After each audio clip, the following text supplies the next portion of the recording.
जिनसी ख्वाहिश की कमी। लो लिबिडो, ये मसला भी मर्दों में बहुत आम है। यूं तो अमूमन मर्दों में 3 तरह के जिनसी मसाइल आते हैं। पहला नामर्दी, दूसरा सूरत अंजाल यानी 1 मिनट से पहले या दुखूल से पहले ही फारिग हो जाना, और तीसरा मसला लो लिबिडो यानी जिनसी ख्वाहिश की कमी का है। तकरीबन हर 5वीं मर्द को इस मसले का सामना करना पड़ सकता है। ये आर्जी या तवील मुद्दती मसला हो सकता है। ये मसला आजकल 40 मर्दों के साथ साथ नौजवानों में भी काफी आम है।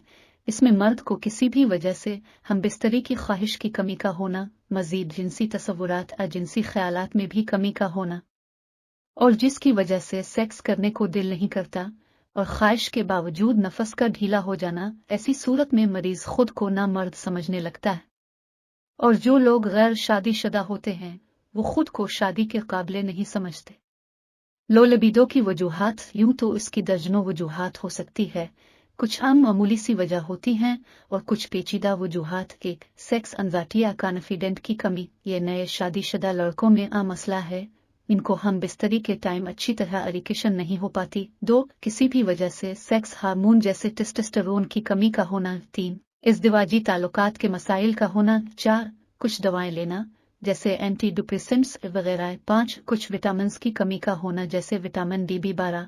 वैसे भी तकरीबन 80% आबादी विटामिन डी की कमी का शिकार है। विटामिन डी की कमी ढीलेपन की एक बड़ी वजह हो सकती है, लिहाजा इसका टेस्ट करा के कमी पूरी करनी चाहिए। 6. लंबे अरसे से डिप्रेशन, स्ट्रेस का होना भी इसका सबब बन सकता है, क्योंकि डिप्रेशन, स्ट्रेस से भी टेस्टोस्टेरोन की कमी हो सकती है। 7. मोटापा, नींद की कमी और सिगरेट नोशी का होना। 8. उम्र का ज्यादा होना, जैसे 30 या 35 साल उम्र के बाद वैसे भी सालाना एक टेस्टोस्टेरोन हार्मोन का लेवल गिरता है, जो जिनसी ख्वाहिश की कमी या ढीलेपन का मूजिब बन सकता है।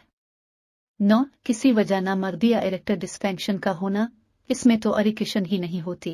10. मजीद कुछ दायमी बीमारियां जिनसी ख्वाहिश को भी मुतासिर कर सकती हैं, जैसे कि दिल की बीमारी, ज़ियाबीतस, एक गैर फ़ाल थायराइड, मसाने और गुर्दे के मसाइल वगैरह वगैरह।